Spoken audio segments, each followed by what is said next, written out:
news just in. You were looking at obviously a very disturbing live shot there. That is the World Trade Center, and we have unconfirmed reports this morning that a plane has crashed into one of the towers of the World Trade Center. CNN Center right now is just beginning. Oh, there's another one. Another plane just hit. Right. Oh my God. Another plane. It's blowing right now. You got people running up the street. And there is smoke pouring out of the Pentagon. It would appear that there Man, people are jumping out the windows. Over there, they're jumping out the windows. Like, the firemen assembled here, the police officers, FBI agents, and you can see the two towers. A huge explosion now, raining debris on all of us.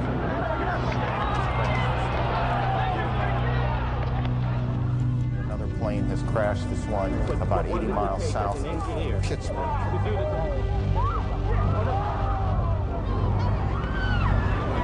The second building that was hit by the plane has just completely collapsed. The entire building has just collapsed. It folded down on itself and it is not there anymore.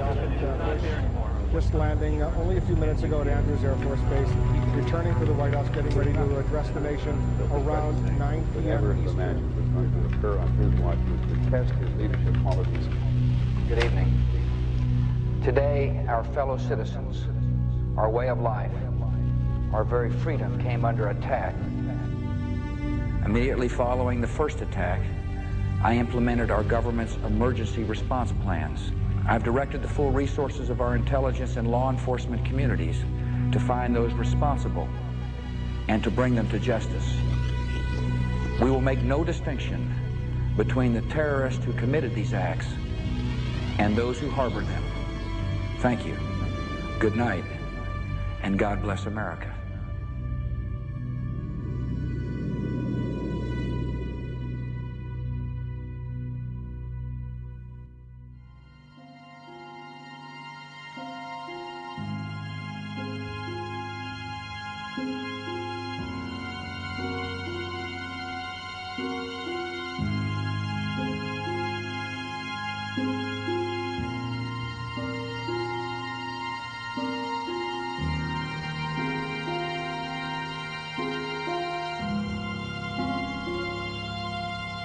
My name is Laurie Van Auken. My husband, Kenneth Van Auken, was killed on September 11th at the World Trade Center. He was on the 105th floor of the North Tower, which was the first building that was hit and the second building to collapse. My name is Patricia Casaza. I lost my husband, John Casaza. He worked for Cantor Fitzgerald on the 104th floor of the first tower.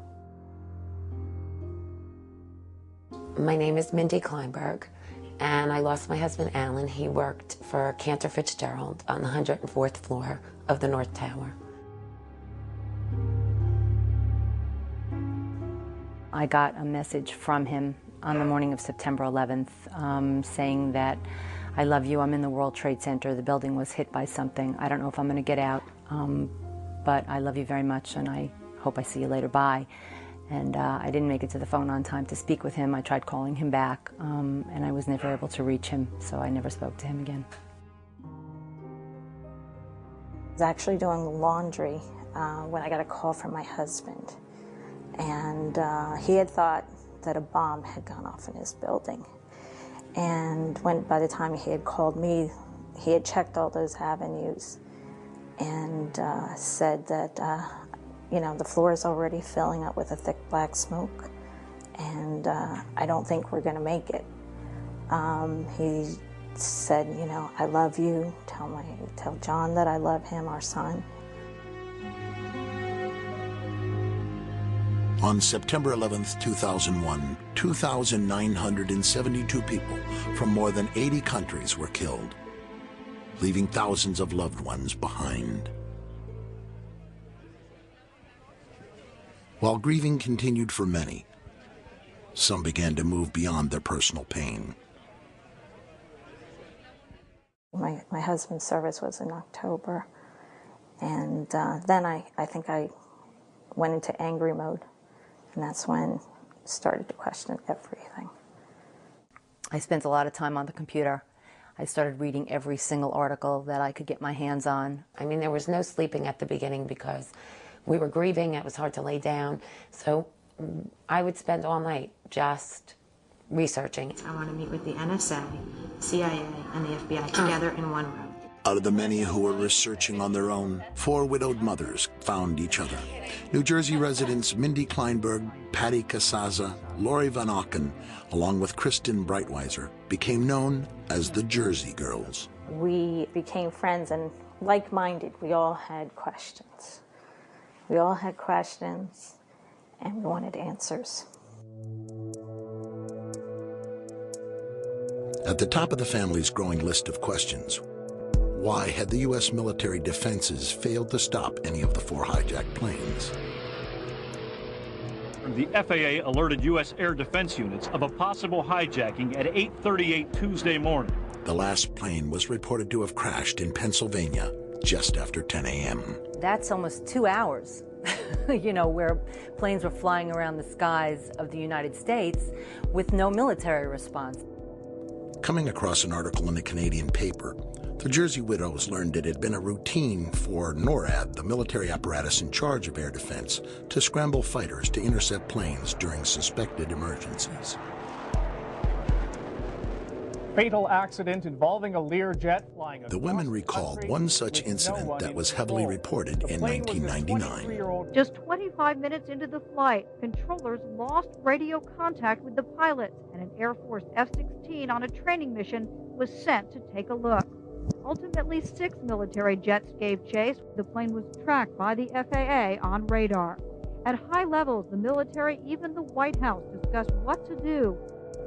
Tell me what the difference was between those times and the day of September 11th. They wondered about the lack of immediate response by the president and his Secret Service detail. President Bush was in a Florida elementary school classroom that morning, where he sat for more than 7 minutes after being informed of the second attack. The Secret Service has an arrangement with the FAA. They had open lines after the World Trade Center. Tracking it by radar. And under these circumstances, they just move. They don't say, sir, or ask politely. They came in and said, sir, we have to leave immediately. And it grabbed me and literally grabbed you and moved you, yeah. Immediately following the first attack, I implemented our government's emergency response plans.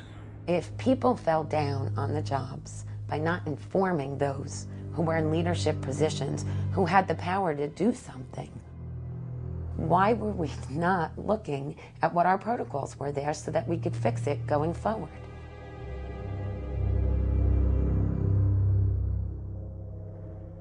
Our families didn't want us asking these questions. That was painful. We should, just be grieving and healing. Well, part of our healing process is finding out exactly what happened.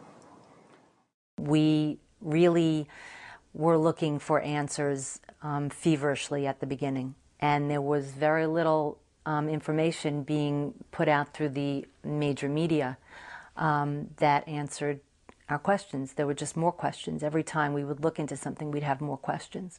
One article led to a question that begat another question that begat another question, and when you couldn't thread them together and you couldn't come to an answer that made sense, we started to catalog our questions. The families raised questions about the track record of the FBI and the elusive search for justice after 9/11. I've directed the full resources of our intelligence and law enforcement communities to find those responsible and to bring them to justice. Throughout the week after the attack, there were numerous accounts that the hijackers had a large number of accomplices in the United States. 75 individuals who are currently detained, over 480 people arrested, nearly 1,000 individuals. The families waited for the 9/11 trials to begin, but they never came.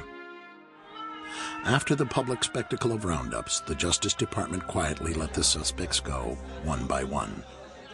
A year later, the families would learn that only 6 of the original detainees were still in custody, and none had been charged with any terrorist act. The FBI continuously was changing agents who were on the investigation. When you're trying to connect the dots, you need continuity.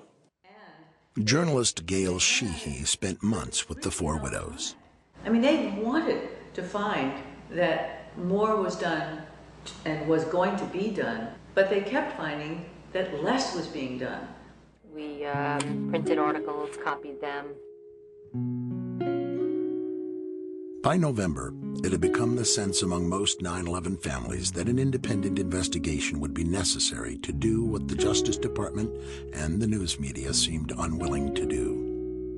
We felt that the country was at risk from terrorists and from incompetence, and maybe worse.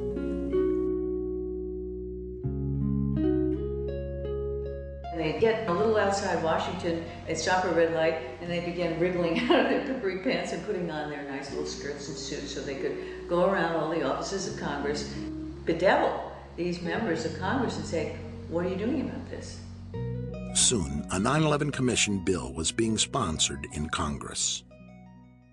Senator Tom Daschle said last week that you called him several times and urged him not to investigate the events of September 11th. Tom's wrong. He has, I think, in this case, well, let's say a misinterpretation.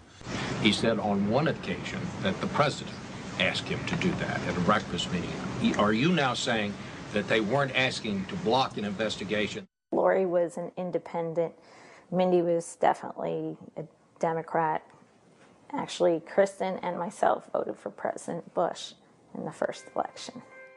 And yet, even though he should have been our biggest advocate, he turned into one of our biggest adversaries.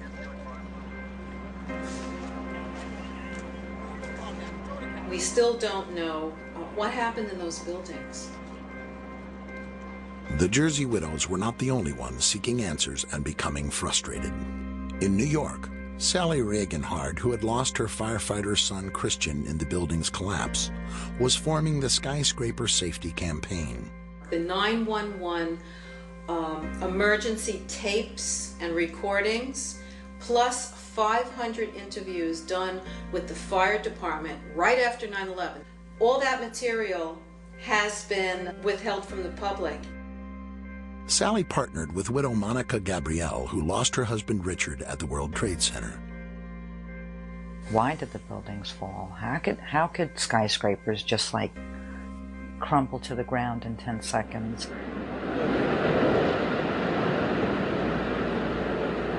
Never before or since had fire caused a steel-framed building to collapse.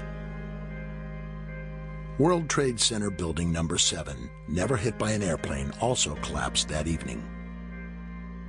Building 7 ablaze at the moment and apparently getting ready to collapse.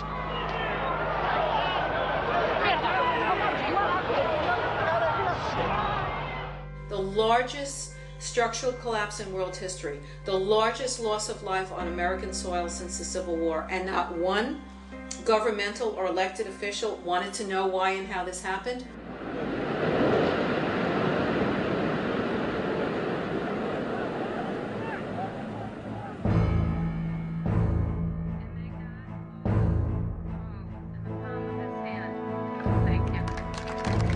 Realizing strength in numbers, 9/11 families rallied at the Capitol to press for answers.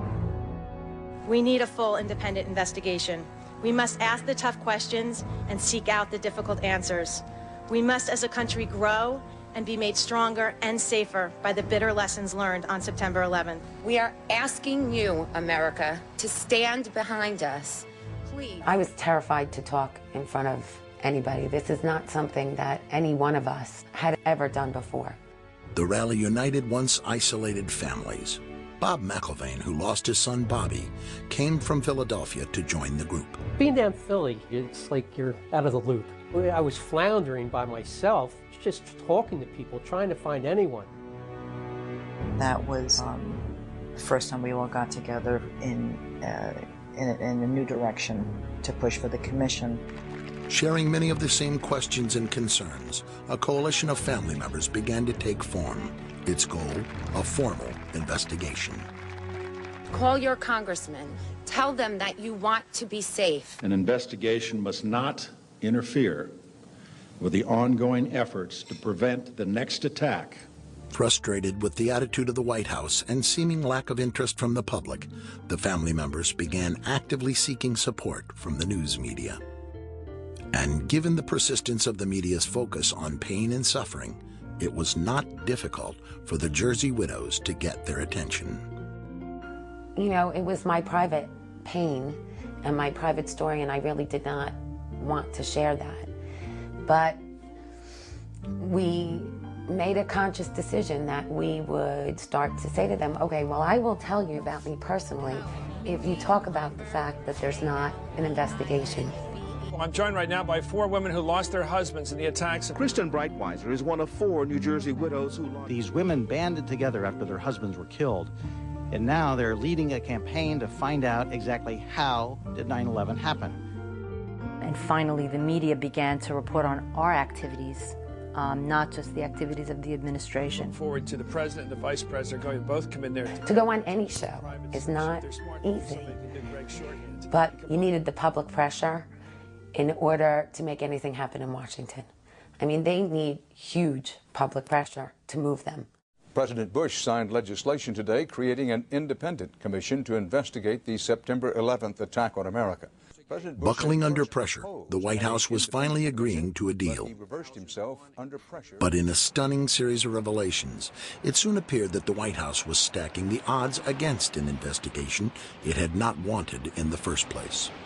The president named a supporter, Dr. Henry Kissinger, Secretary of State in the Nixon and Ford administrations, to head the panel. He has a penchant for secrecy, which is not what's needed here. There are questions about his role in Vietnam, his role in the coup in Chile. Several family members approached Kissinger and requested a meeting at his office in New York. Prior to the meeting, Kristen Breitweiser conducted a thorough investigation of Kissinger's potential conflicts of interest. Probably much to the chagrin of some of the people in the room, Lori asked some very pointed questions. Would you have any Saudi American clients that you would like to tell us about? And he was very uncomfortable, kind of twisting and turning on the couch. And then she asked whether he had any clients by the name of Bin Laden.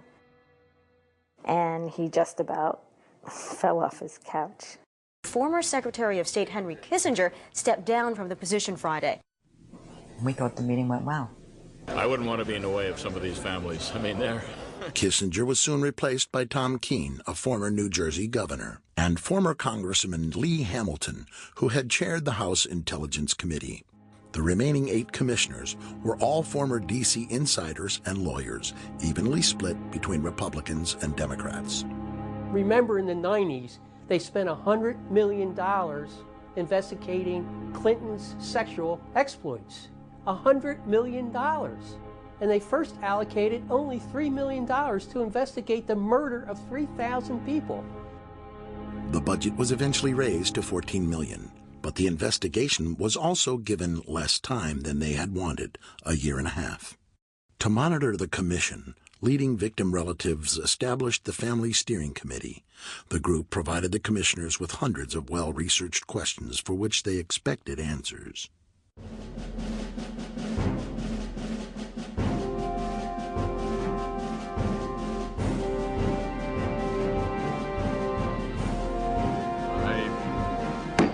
That's the official start of our first public hearing of what is going to be an extraordinarily difficult and important job. In March of 2003, 441 days after the attacks, the official investigation began in New York. Very much, Mindy Kleinberg from September 11th Advocates. On the morning of September 11th, my 3-year-old son Sam and I walked Jacob 10 and Lauren 7 to the bus stop at about 8:40 a.m. Brad was 24 years old and the oldest of our 3 sons. Family Steering Committee members were among the first to testify before the commission. Hey Mom, it's Brad. Just wanted to call and let you know, I'm sure that you heard, or maybe you haven't heard, that a plane crashed into World Trade Center 1. We're fine, we're in World Trade Center 2. I'm obviously alive and well over here, but obviously a pretty scary experience. I saw a guy fall out of probably the 91st story all the way down. So you're welcome to give a call here. I think we'll be here all day. I'm not sure if the firm's going to shut down for the day or what, but give me a call back. I called Dad to let him know. Love you. Welcome, Mayor Michael Bloomberg of the City of New York. From the outset, many families were concerned by how the investigation was being conducted. We begged and pleaded that people should be put under oath. At the beginning, they were not. We'll describe our city government. As the hearings progressed, the families were becoming more and more frustrated by what they perceived as softball questioning from the commissioners. I've appreciated already his remarks. We have certain questions that we, families, wrote for each of the people that were coming to testify today. And the questions weren't asked. Complete waste of time. It was a bunch of people throwing accolades at each other and asking the same questions one after the other. Skirting around issues, not being defined enough in their questions. It's a stonewall. It's a cover-up. As far as I'm concerned, I'm very bitter. I'm very angry. Still, no one was prepared for what they then uncovered about Philip Zelikow, the executive director of the 9/11 Commission. He who had the power to say where the investigation was going, who would be interviewed, what would go into the 9/11 Commission report, what wouldn't. We have found out that he not only served on the transition team of the Bush administration, that he was a person who wrote a draft memo for the setup of the Bush administration's National Security Council, that he was an individual who wrote the preemptive war strategy that was eventually used for the war in Iraq, that he is a close friend of Condoleezza Rice's. We want him to resign. Philip Zelikow refused to resign, and Chairman Keene dismissed the family's concerns over conflicts of interest. Nearly a year in, the commission had only received a small amount of the documents that they had requested.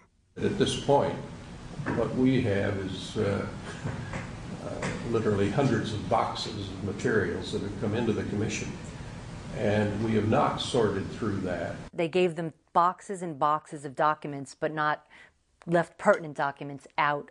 A deal announced yesterday between the White House and the commission investigating the September 11th attacks is proving to be rather controversial. Under the agreement, only certain members of the commission will be allowed to review classified documents from the White House, and their notes will be subject to administration review. I mean, I'm a member of the commission.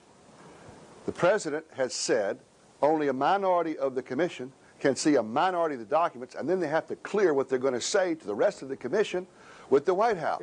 The only two commission members allowed direct access to the documents? Jamie Gorelick, the Deputy Attorney General under President Clinton, and Philip Zelikow. I felt that the fix was in at that point in time. The majority of the commission felt that it was better to see these documents rather than take a chance of not seeing them at all. It's a scam. It's absolutely disgusting. This is important. We cannot do our responsibilities if we don't have all of us access to all the documents we need, including what's in the White House. And with the investigation nearing its deadline, the President, Vice President, and National Security Advisor were still refusing to testify publicly. Yet few Americans were aware of the family's plight. Up till then, the hearings had received only minimal coverage. Suddenly, that all changed. In testimony before the 9/11 Commission later this week, and in a new book to be published tomorrow, Against All Enemies, Clark will tell the story of what happened behind the scenes at the White House before, during, and after September 11th. To the loved ones of the victims of 9/11, your government failed you. Those entrusted with protecting you failed you. And I failed you. Mr. Clark is the first person that has apologized to the families. Clark's testimony provided the families with the timely leverage they needed to increase public pressure on reluctant White House witnesses. The Bush administration will allow National Security Advisor Condoleezza Rice to testify publicly before the 9/11 Commission. For President Bush, it was a dramatic reversal. I've ordered this level of cooperation because I consider it necessary to gaining a complete picture of the months. And even the President and Vice President agreed to meet with the Commission, but with a catch. They insisted on meeting together behind closed doors and not under oath. President. Why are you and the Vice President insisting on appearing together before the 9/11 Commission? Because the 9/11 Commission wants to ask us questions. That's why we're meeting, and I look forward to meeting with them and answering their questions.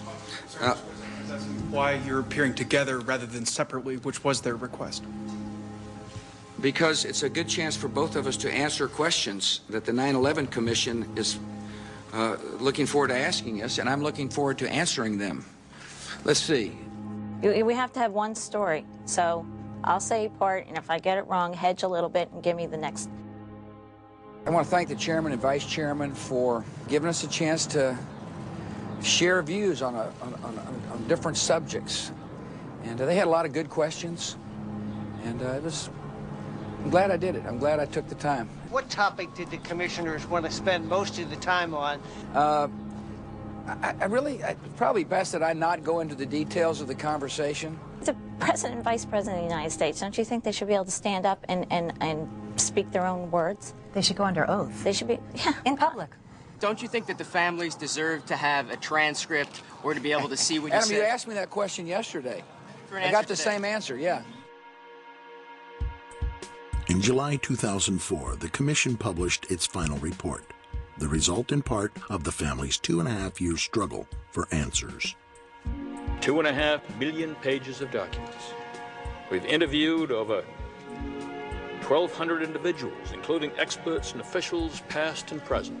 And you've produced a truly bipartisan report that honors the thousands who died on 9/11, honors their grieving family members. Thank you for creating a report that may be one of the most important publications of our age. Commission members have worked hard and served our country well. I speak for all Americans in thanking them for their fine work. We, waited for the report to come out and were hopeful. I was always hopeful that we would get a report that answered my questions. However, the Commission report failed to meet many of the family's expectations and concluded that 9/11 was merely a failure of imagination. The percentage of the questions that got answered was very, very low. I'd say maybe 30% got touched upon, 70% didn't. The stuff that's included is the stuff that they really didn't have too much choice in including because they knew what we knew. You can do an investigation, and if you don't really want to research an area, you just don't look at it. If you don't ask them all the questions or you don't let them tell you the whole story, then you could write a report based on half truths.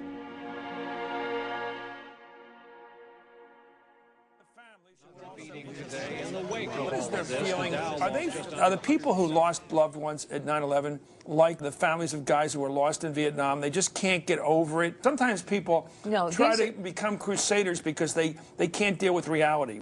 The families, I think, have to understand that it's virtually impossible to conceive of any way in which these attacks could have been stopped, even had the best things happened. On 9/11, the media started out by doing its job and somehow got waylaid and stopped doing its job. It began reporting solely on the administration and the government's activities. The news media, while yielding a fact here, a fact there, failed again and again to connect the dots. The one thing that I personally was hoping for was another Woodward and Bernstein with regard to 9/11. Someone, anyone that was willing to put their teeth into this. The families discovered a website created by independent investigator Paul Thompson. His complete 9/11 timeline, an innovative internet research tool, stitches together information from over 7,000 mainstream news stories. It was all our binders, but laid out beautifully online, and he had the ability to connect the dots. He would put a time up there and then he would back it up with mainstream media sources so you could understand why there were discrepancies in the timeline. Flight 93 crashed at 10:03, but the seismic data says 10:06. And then he'd have a link so you could see the seismic data. The whole mystique of intelligence is that you acquire this very valuable information covertly. If the truth be told, about 80%, Any of what the information that one needs is available in open source materials. Thompson's work soon gained mainstream media exposure. Paul Thompson's timeline is based on public documentation of what we know, what the world knows about 9/11. James Ridgway was among the first to bring attention to Paul Thompson's timeline. You know, it has to be almost taken more seriously than the 9/11 Commission, because, I mean, it's open. There's nothing secret here. As I began researching, I noticed this curious phenomenon, which is that there's a lot of explosive information that has come out in the mainstream press, but it comes out buried. As a casual observer of the news, I'd never noticed any of this stuff. You might find one important bit of information in, say, a newspaper story, and another bit of information on a news show. And if you start to put all those rather obscure stories together, you end up with an almost completely different narrative. For just about any area relating to 9/11, the story is quite different if you dig deeper into the news. Best in the world. And clearly, something yesterday took place in New York that was not foreseen, that we had no specific information about. Like most Americans, Thompson initially didn't question the Bush administration's first statements about the attacks. The administration consistently maintained that there were no warnings or specific threats. No specific threat involving really a domestic operation or involving what happened, obviously, the city's airliner and so forth. There were no warning signs that I'm aware of that would indicate this type of operation in the country. I first became interested in 9/11 around mid-2002, right around the time that President Bush's now famous August 6th PDB became leaked to the press. President Bush was told in August that Osama bin Laden might be planning an attack involving the hijacking of U.S. aircraft.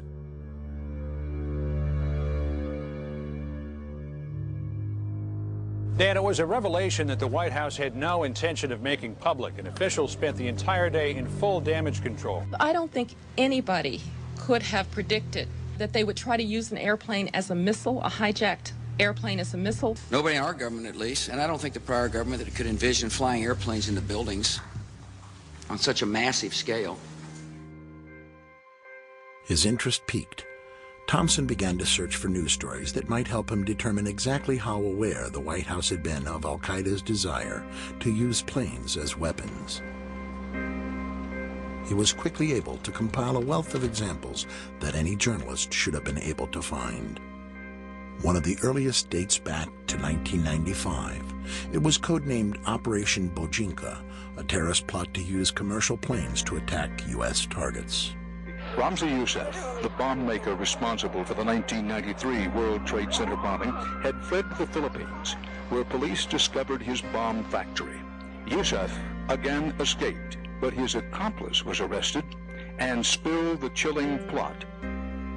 Operation Bojinka, a plan to blow up multiple airliners over the Pacific, was heavily reported, but Thompson noted most journalists failed to mention the second aspect of the plot.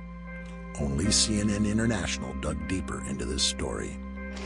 In confidential documents from the Philippines obtained by CNN, the plan was clear. He will board any American commercial aircraft, control its cockpit, and dive it at the CIA headquarters. Other buildings targeted the Pentagon and the World Trade Center. And the FBI, using the Philippine documents, did check the 4 flight schools named there, but found no evidence of any other planned terror attacks. Only NBC reported a stunning confession by a man allegedly trained by bin Laden. It was over a year before 9/11, a Pakistani-British man told the FBI an incredible tale, that he'd been trained by followers of Osama bin Laden to hijack airplanes, and he confessed he was now in America to carry out an attack.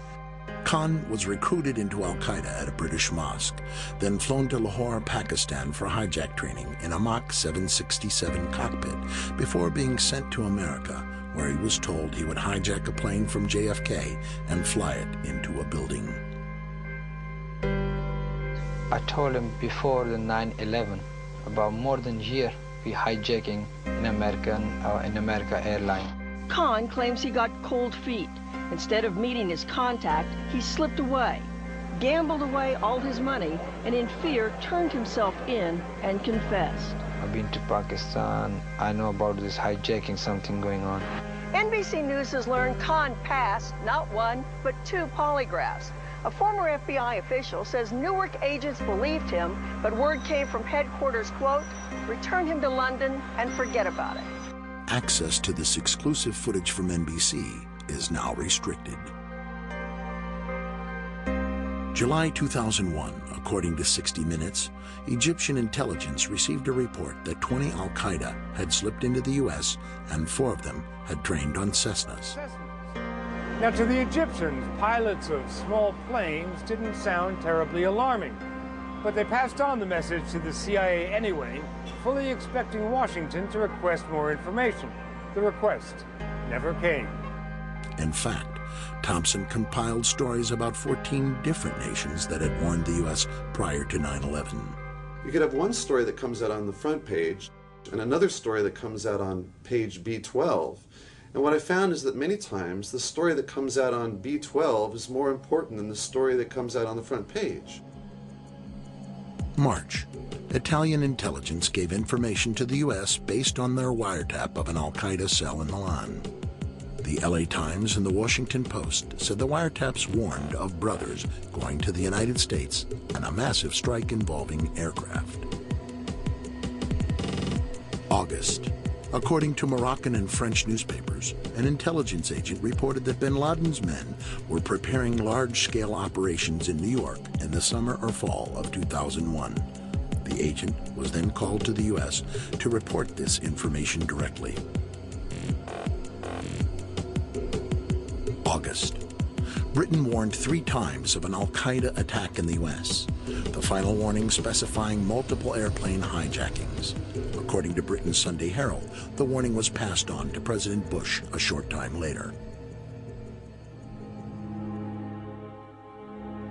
It's unknown how many of these warnings, reported but buried in back pages, reached the White House through official channels. But one threat assessment is well known to have reached President Bush directly. It was known as the Presidential Daily Briefing, or PDB, of August 6th. The Bush administration kept it from the public for months until it was revealed in part by the CBS News in May 2002, putting the White House on the defensive. All of this reporting about hijacking was about traditional hijacking. You take a plane, people were worried they might blow one up. I'd like to ask you about the August 6th PDB. Sure. You mentioned it. 2 years later, President Bush responded to questions about what led him to request the August 6th briefing. Yeah. Ed, I asked for the briefing, and the reason I did is because there had been a lot of threat intelligence from overseas, and so part of it had to do with the Genoa G8 conference that I was going to attend. 8 of the world's most powerful leaders gathered here to discuss global problems, and yet the threat of violence means they're having to keep the world at bay.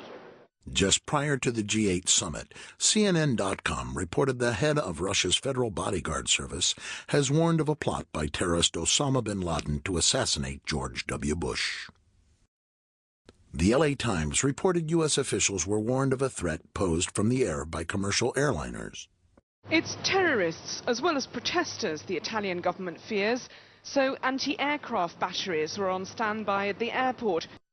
Condoleezza Rice was present there, President Bush, Ari Fleischer, Karl Rove, President Bush's own family. They were going to sleep on a boat so that a plane couldn't go into a building. This floating resort will be home for 3 days for the G8 leaders, necessary for their safety.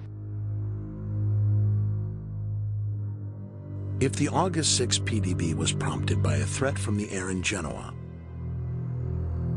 clearly President Bush, his spokesperson Ari Fleischer, and his national security advisor Condi Rice were more than aware of the threat of planes as weapons, but the news media appeared to miss the lead. You have information about simultaneous hijackings. No specific threat. Planes being used as weapons. I don't think anybody could have predicted. Specific targets, including mentions of Pentagon, World Trade Center. Nobody in our government, at least, and I don't think the prior government could envision flying airplanes into buildings.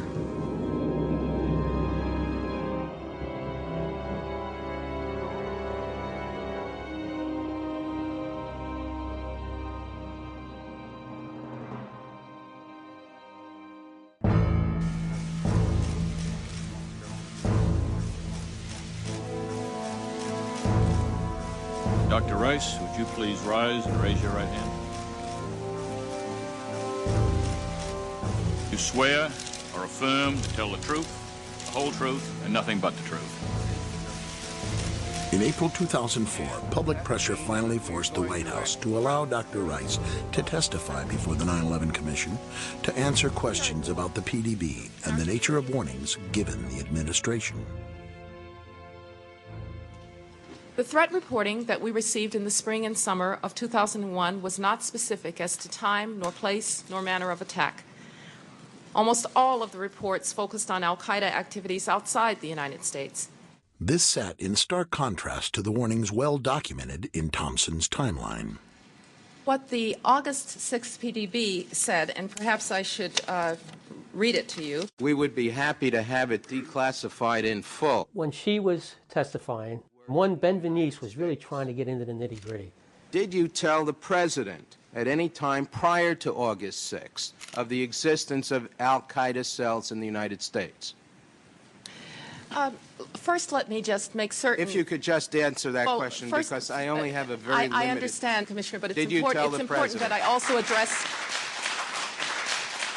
It wasn't like a trial. You couldn't grill these people till you got the answer. I really don't remember, Commissioner, whether I discussed this with the President. Just let me move on, if I may. There were no specifics. And what about August 6th?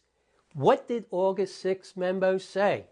And then she would start going off. It was historical information based on old reporting. There was no new threat information, and it did not, in fact, warn of any coming attacks inside the United States. And what was the title of the memo? I believe the title was Bin Laden Determined to Attack Inside the United States.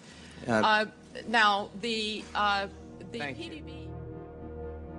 2 weeks later, the White House finally declassified the PDB. There's lots of examples where it's a domestic threat. Bin Laden told followers he wanted to retaliate in Washington. You know, Bin Laden was planning to exploit the operatives' access to the U.S. to mount a terrorist strike. Abu Zubaydah was planning his own U.S. attack. Less FBI information since that time indicates patterns of suspicious activity in this country consistent with preparations for hijackings or other types of attacks, including recent surveillance of federal buildings in New York.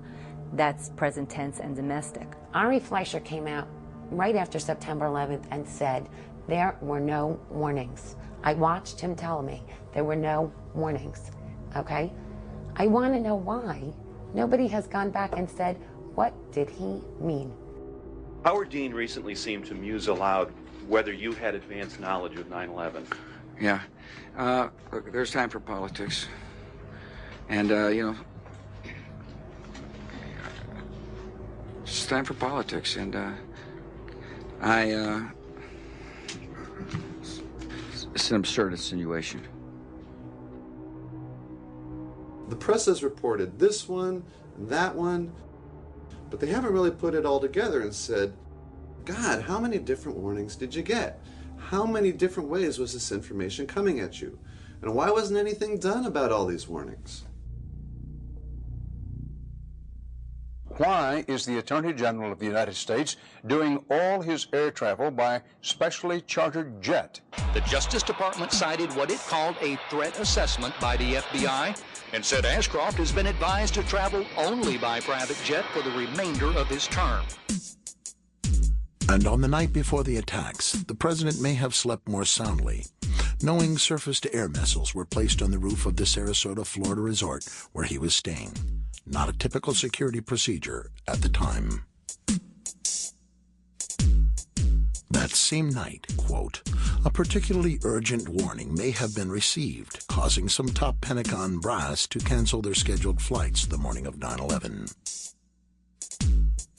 Why that same information was not available to the 266 people who died aboard the 4 hijacked aircraft may become a hot topic on the Hill.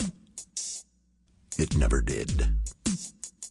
We took an oath not to talk about during the campaign, I think correctly so, to increase the capacity of that commission's report to be heard by the People's Congress. Now it's beyond the campaign, so the promise I had to keep this out of the campaign is over.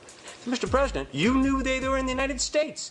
You were warned by the CIA. You knew in July they were inside the United States. You were told again by briefing officers in August that it was a dire threat. Didn't do anything to harden our border security, didn't do anything to harden airport security, didn't do anything to engage local law enforcement, didn't do anything to round up INS and consular offices and say we have to shut this down, and didn't warn the American people. What did you do? Nothing, so far as we could see.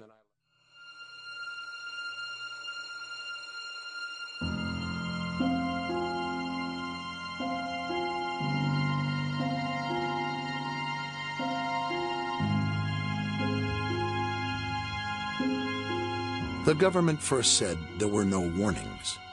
There were. Then the White House insisted the warnings were not specific as to where, when, or how. The 9/11 families and the timeline connected the dots where the media didn't. There were many warnings. Most were detailed, some were urgent, and yet little or no defensive action was taken by responsible officials, except for their own personal protection. The public was better informed in the summer of 2001. Lives would have been saved. Maybe the attacks wouldn't have been prevented. Lives would have been saved. My husband was in Tower 2. If he knew that it was a terrorist attack, he wouldn't have stayed in the building. When they were told that the building was secure and to stay at their desk, maybe they would have left. Maybe, those who thought that the first attack was an errant plane would have thought differently and responded differently. But again, we weren't given the information to make any of these decisions for ourselves. Even as the first tower burned on every channel that morning, no one on the federal level who had received warnings all summer called New York to order an evacuation of Tower 2. No one ordered fighters to perform any timely defensive action against the remaining hijacked planes. No one responded adequately to the crisis. It has been said that the intelligence agencies have to be right 100% of the time, and the terrorists only have to get lucky once. This explanation for the devastating attacks of September 11th, simple on its face, is wrong in its value. Because the 9/11 terrorists were not just lucky once. They were lucky over and over again. When you have this repeated pattern of broken protocols, broken laws, broken communication, one cannot still call it luck. If at some point we don't look to hold the individuals accountable for not doing their jobs properly, then how can we ever expect for terrorists to not get lucky again?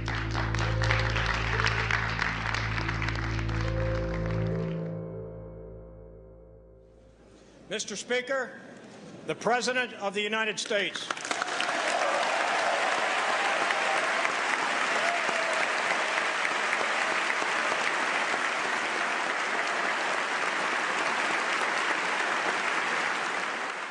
On September the 11th, enemies of freedom committed an act of war against our country.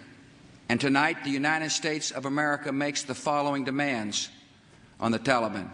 Deliver to United States authorities all the leaders of al-Qaeda who hide in your land. The Taliban must act and act immediately.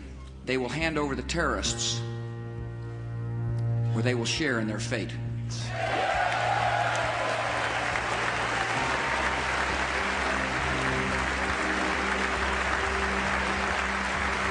We have a live picture that we're showing from Kabul. American ground forces at this hour are penetrating Afghanistan. Mazar-e-Sharif apparently has been taken. We had reached to the outskirts of Kabul. One of Osama bin Laden's top lieutenants was killed. one of the infamous al-Qaeda caves. Plenty of room for some fighters to hide when the American bombs start to fall. Unbroken military activity attacking the White Mountains. Despite the crushing defeat of al-Qaeda forces at Tora Bora, U.S. military officials still don't know where to find Osama bin Laden. This is Tora Bora, the remains. The rest of the Afghan fighters are headed home. The caves of Tora Bora conquered, a terrorist shelter, now just a hole in the ground. The distinguished interim leader of a liberated Afghanistan, Chairman Hamid Karzai.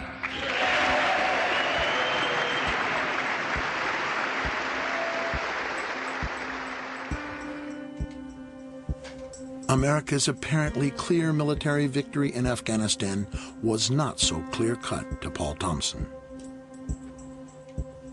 The war ended very quickly, but in the end, the U.S. was only able to capture or kill one major al-Qaeda figure and no Taliban figures. You know, the fact is right now today, we don't have any high-ranking Taliban or al-Qaeda. We haven't really captured anybody, one or two on the fringe. His understanding of the government's actions before 9/11 now fundamentally changed. Thompson decided to take a similar look into what happened in Afghanistan. The press never looked very closely at how so many of these leaders were able to escape. However, if you piece together a number of different news accounts, you can begin to understand the story.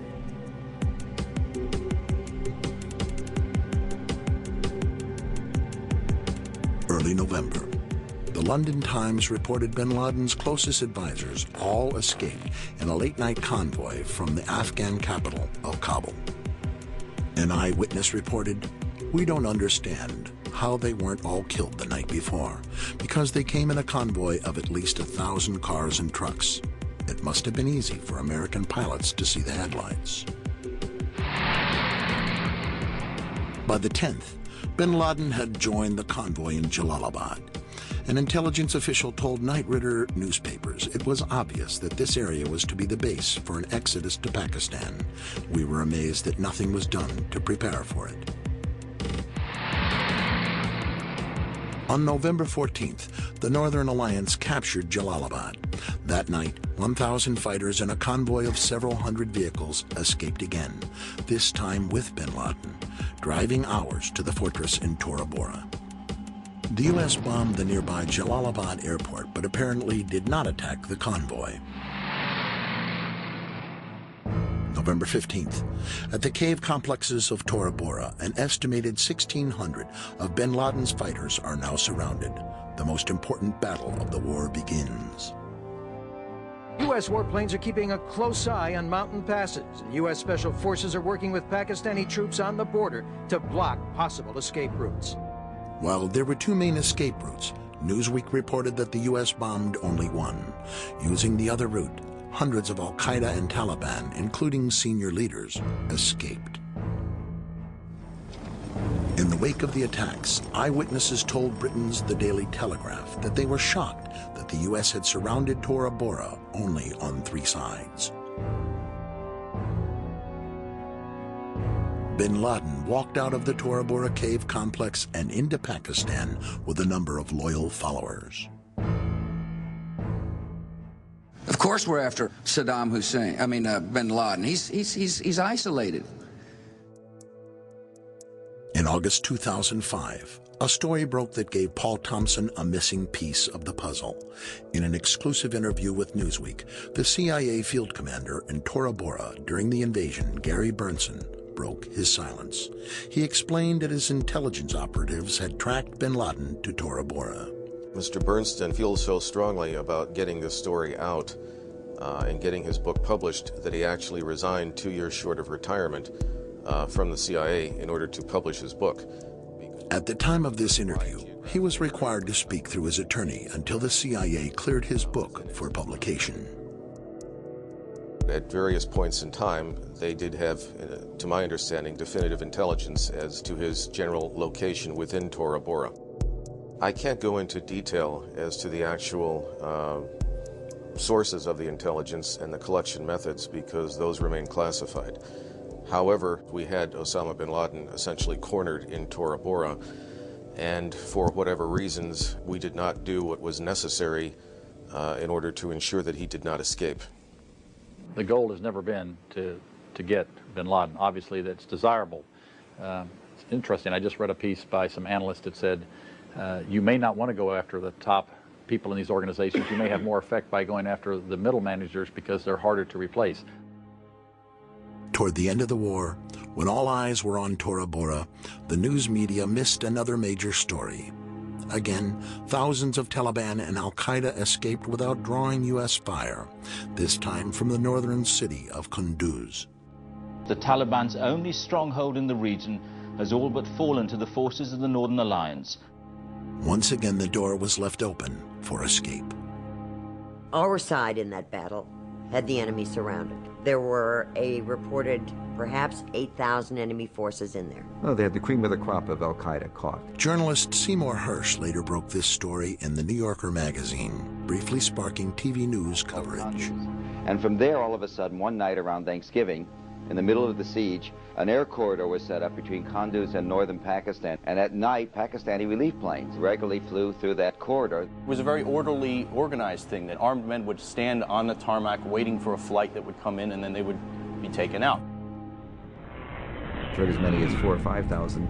They were not only al-Qaeda, but maybe even some of bin Laden's immediate family were flown out on those evacuations. It had to be done with the blessing of Musharraf, didn't Exactly, and of the United States. When I tell you it comes at the level of Don Rumsfeld, it has to. What we're describing here is something which would clearly be noticed by the United States. One or two, maybe not, okay? An airlift of these proportions, it certainly would. This is the most secure space on the face of the earth right now. If someone's moving over Afghanistan, the United States knows about it, clearly. No plane could fly from Kunduz to Pakistan without getting shot down unless we let it happen. And we let it happen. And I think there's just no other way to explain it. My take on it basically is the fact that there is some sort of a deal in place between the government of Pakistan and the United States.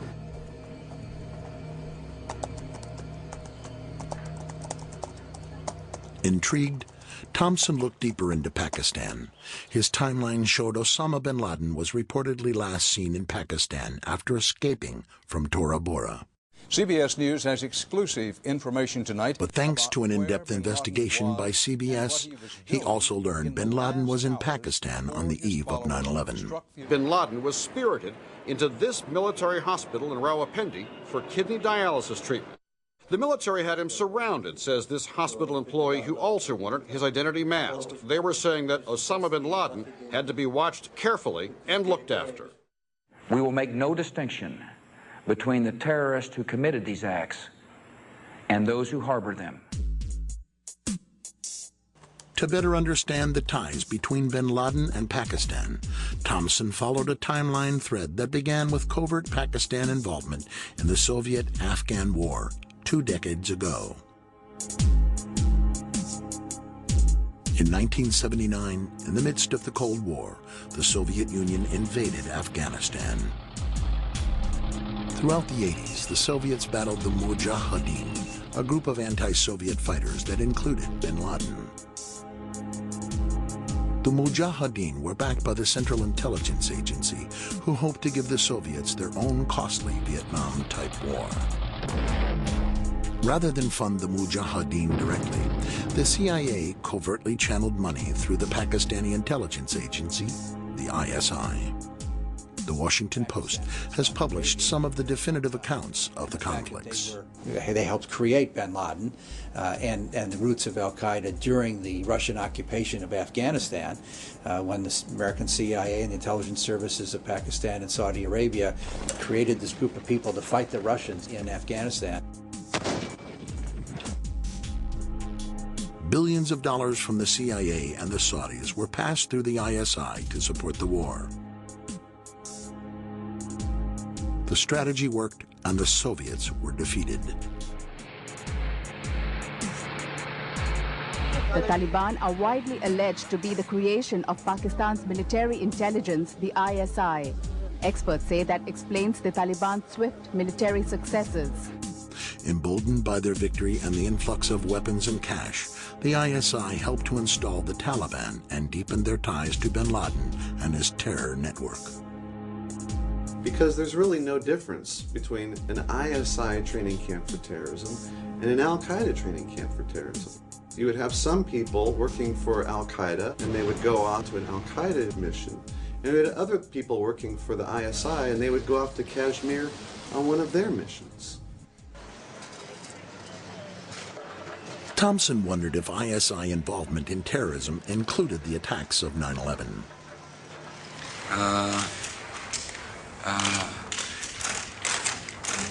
We will give the Pakistani government a chance to cooperate and to participate as we hunt down those people who committed this unbelievable, despicable act on America.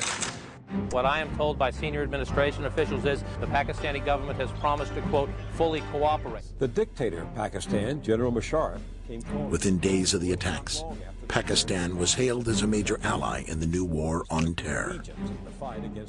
The White House seemed confident that Al-Qaeda alone was behind 9/11.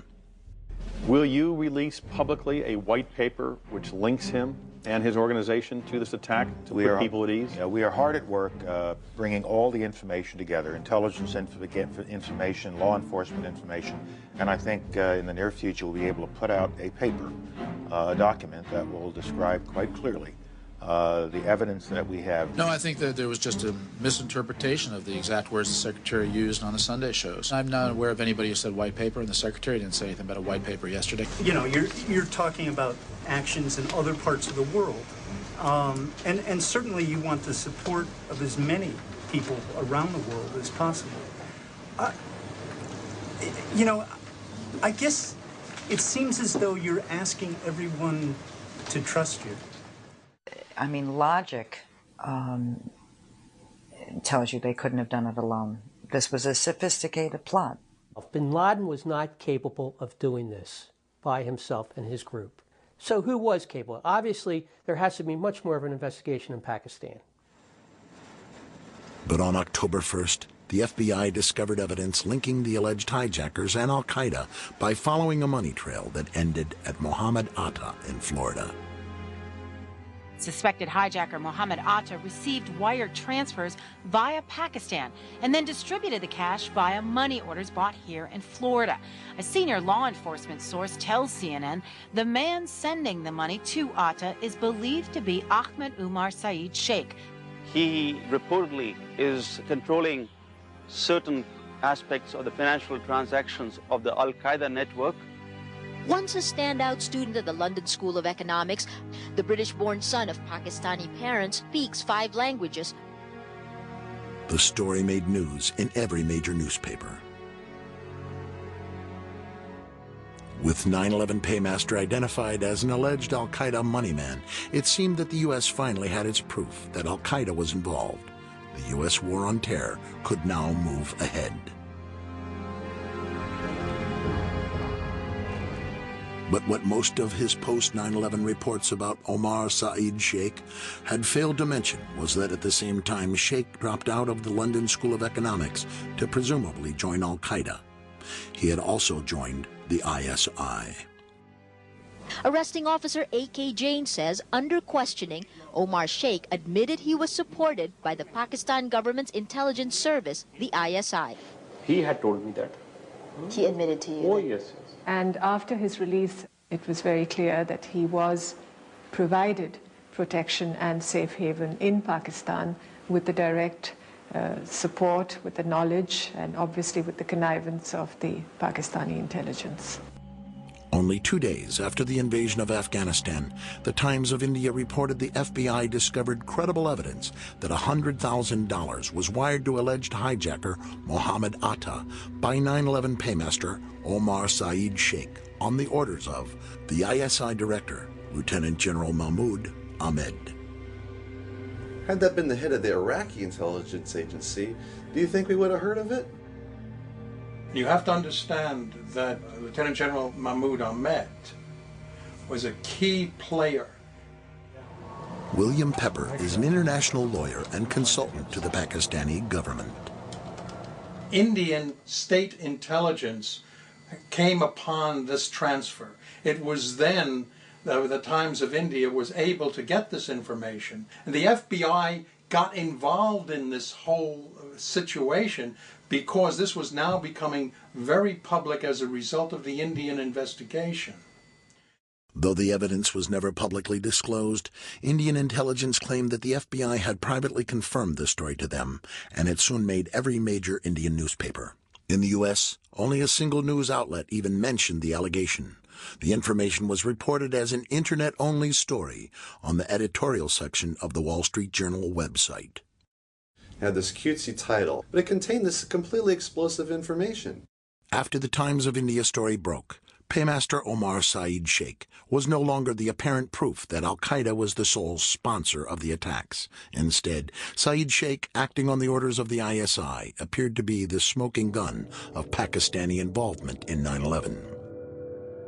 And instantly, within that day, basically, Saeed Sheikh becomes persona non grata. And then a whole bunch of other people are put forth as the paymaster. Over the next several months, authorities began confusing the news media with a bewildering variety of alternate names for the paymaster, each sounding similar to Omar Saeed Sheikh. No, it's this guy. No, it's this guy.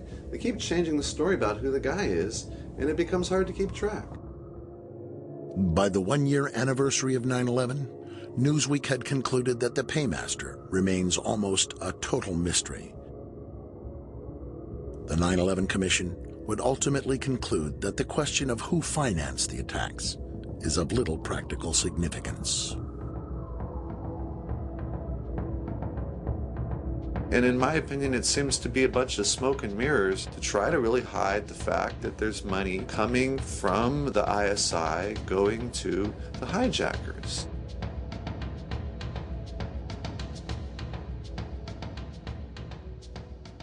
If we were really going after the people who sponsored al-Qaeda, wouldn't we be bombing Pakistan? Are we better off in Pakistan or in Iraq in terms of beating terrorism? I would say to you, if you'd asked me that question, I would say, no question. Let's forget about Iraq and let's focus on Pakistan. There is no reason for the administration to continue to shield make-believe allies who are supporting, either directly or indirectly, terrorists whose goal is to kill Americans. And do you think that will ever become public? Which countries are talking about? It'll become public at some point when it's turned over to the archives, but that's 20 or 30 years from now. We need to have this information now because it's relevant to the threat that the people of the United States are facing today. And here the story took another unexpected turn. Several top news sources had all reported that the Pakistani ISI director had actually been in Washington for a rare visit during the week of September 11th. Yes. Are you aware of the reports at the time that ISI chief was in Washington on September 11 and on September 10th, $100,000 was wired from Pakistan to these groups here in this area? And why he was here? Was meeting with you or anybody in the administration? I have not seen that report, and he was certainly not meeting with me. Yes? LA Weekly reported that on the very evening of September 11th, U.S. State Department officials began negotiating the terms of the U.S.-Pakistani partnership with ISI Director Mahmoud Ahmed, the very man who was alleged to have ordered the wire transfer to Muhammad Atta. The talks continued over the next several days before the Lieutenant General returned to Pakistan on September 14th. But an undercover operative named Randy Glass says he can prove that USA officials knew about the ISI role in 9/11, even as they chose to partner with Pakistan. The revelation came in yet another largely overlooked story, this one reported by Dateline NBC. Con man turned undercover operative Randy Glass was infiltrating a terrorist arms buying network layer by layer. Former conman Glass was part of a 1999 government sting called Operation Diamondback, a 2.5-year investigation by the FBI and the Bureau of Alcohol, Tobacco, and Firearms. On July 22, 1999, Glass flew to New York for a meeting here at the trendy Tribeca Grill. It was dinner for 4. Glass, his first contact, Dia Moishan, the Jersey City businessman Mike Malik, and the mystery man, R.G. Abbas. You know who supplies him with money? Who? Glass was wearing a wire. Mixed in with the dinner crowd were agents from the FBI's terrorism task force. Basically, what he told me was they were interested in purchasing a large amount of sophisticated weapon systems. And who was Abbas representing in this? Abbas was represented to me as being an ISI agent. And this is where the stakes really get high. Because if Abbas was telling the truth, Randy Glass and the feds were about to cut an illegal weapons deal with a Pakistani intelligence operative linked to terrorists. The story of Randy Glass never seemed to quite catch on. If you ask most people, have you heard about this? Have you heard about Randy Glass? They haven't heard about it. Earlier today, Perhaps the story failed to spark the public imagination because the most dramatic revelation ended up on Dateline's cutting room floor. I had been threatened by FBI agent Steve Brodowski that if I mentioned any of that, I would be charged with obstruction of justice. 2 months later, the Palm Beach Post ran this story. During the course of the conversation, I asked him exactly what his intentions were. After dinner, as we walked outside, he pointed in the direction of the World Trade Center and said, "Those towers are coming down."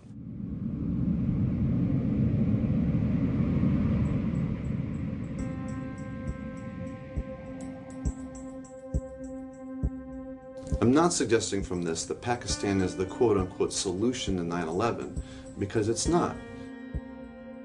Pakistan is one part in a very complicated story. But the question to me is, who else was involved with Al-Qaeda? Was Al-Qaeda used as a tool? Just as in the 1980s, the Mujahideen were basically used by the US government.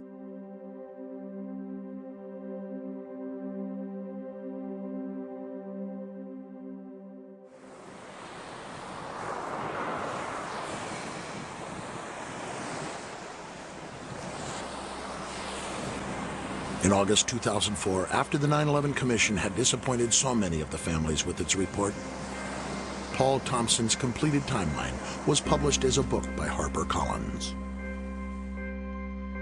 The recurring themes of Paul Thompson's timeline are clear: no accountability, few answers, and many missed leads. The sponsors of the attack yet to be confronted. Is the fact that there is some sort of a deal in place between the government of Pakistan and the United States. The men named as the culprits allowed to escape. But we haven't really captured anybody, one or two on the fringe. And the government officials who ignored warnings before 9/11, still in their positions. I don't remember the Al-Qaeda cells as being something that we were told we needed to do something about. Still, despite years of investigation and advocacy by the families and others, the official story of what really happened on September 11th remains little changed. What is democracy? You know, it's government by the people. It's a simple equation, okay?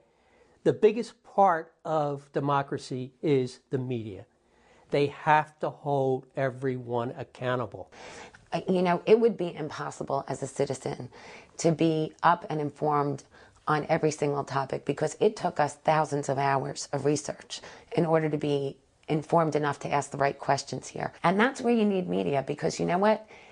Somebody has to be out there connecting the dots. And we don't have that. Good morning, everyone. Thank you very much, Diane and Charlie. Please don't go away because... I think news reporting has drastically changed since 9/11. Rebecca Abrams, an assignment editor with ABC News. The reporting now, there is always use of caution in how we cover a story. For those tuning to the internet rather than network news, online buzz about President Bush in the Florida classroom had started within weeks of the attacks. But most Americans remained unaware. For nearly 3 years, the footage gathered dust on newsroom shelves as the networks avoided the issue in their anniversary retrospectives. ABC News is going to be with you all day long, bringing you the events of the day, starting with the memorial here. They seem to go out of their way to avoid exposing the president's lack of response. The president thought for a second or two about getting up and walking out of the room, but the drill was coming to a close and he didn't want to alarm the children. Instead, Bush pauses, thanks the children. Thank you all so very much for showing me your reading skills. And heads for the empty classroom next door. This is Michael Moore. Finally, into the void created by the news media glossing over the discomforting issues came filmmaker Michael Moore with his record-breaking film, Fahrenheit 9/11. Sharply critical of the administration, the film sparked controversy and fiery attacks on Moore himself, including during prime time at the Republican National Convention. Please, my friends. He's certainly not a disingenuous filmmaker. Why had it been left to McCain's disingenuous filmmaker to bring these questions to the American public? Fahrenheit 9/11, which is based a lot on our reports at BBC television on my book. ABC News has free access to everything we do at BBC television. We say, go ahead and run it. Run the story. You don't like the way Michael Moore does it? You think it's too polemical or biased? Fine. Run the hard news, buddy. It's on AP, it's Bulletin Crash. We are every day kicking and screaming in the newsroom, trying to get stories out. But we could do a story and it might not make air. You have someone from the corporation making the editorial decisions. These are not journalists. Another reaction from the administration now, and again, not exactly... With the stifling of dissent on the rise in America after 9/11, the tough questions were not asked, much less answered. You know, there was a time in South Africa that people would put flaming tires around people's necks if they dissented. And in some ways, the fear is that you'll be necklaced here. You'll have a flaming tire of lack of patriotism put around your neck. Now, it's that fear that keeps journalists from asking the toughest of the tough questions. So all this information keeps popping out here and there, but what happens is that no one wants to take the ball and run with it because all the information's there. If we could put it together and get it into the Washington Post as a 10-day series, and people are saying, unbelievable. The facts were dribbled out and over such an extended period of time that I think that effect was lost on the American public. The press should have been doing a better job of putting those conflicts, if you will, side by side in a cumulative report. But that's not the job of reporting. That's the job of editorial pages and politicians and others to make those kinds of judgments, and the public itself and the 9/11 relatives themselves to make those kinds of assertions. All we can do in our reporting is report facts. And we have reported those facts, and we have held those facts up against public statements at the time, which is why they know that that's what took place from our reporting.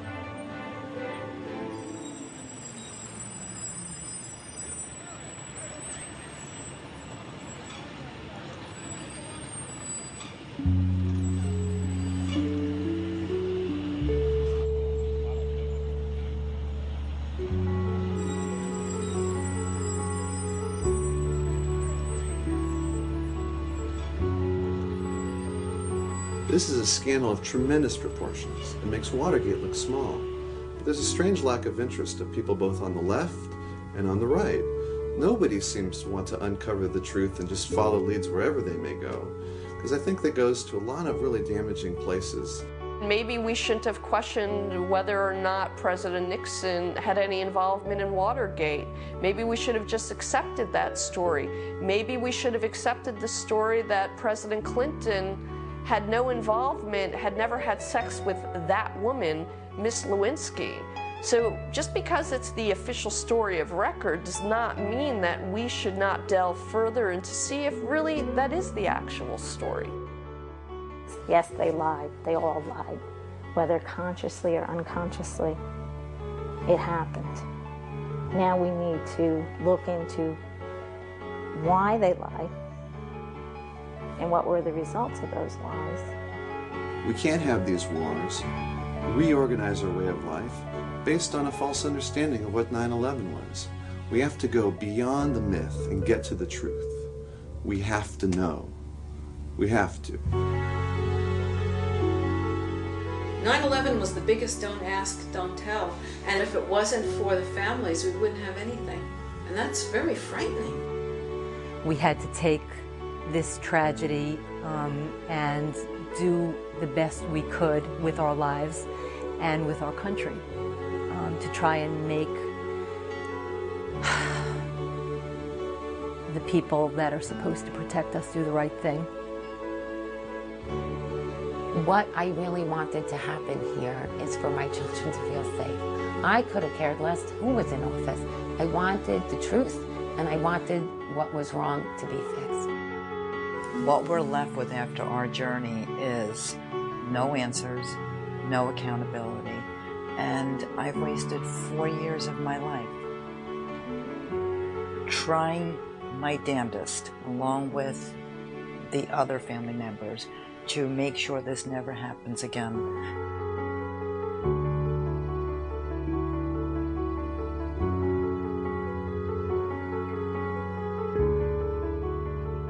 Let me just say something real quickly about my son, please.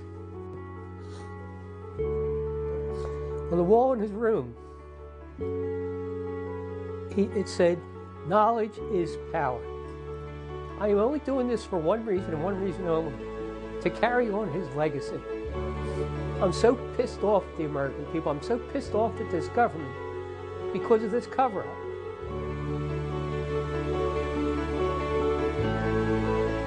John Gerard Coughlin. Timothy J. Coughlin. Anne Marie Kramer. Christopher Seaton Kramer. And my big brother, Wade Brian Green. We miss you, we love you, and you are always in our hearts.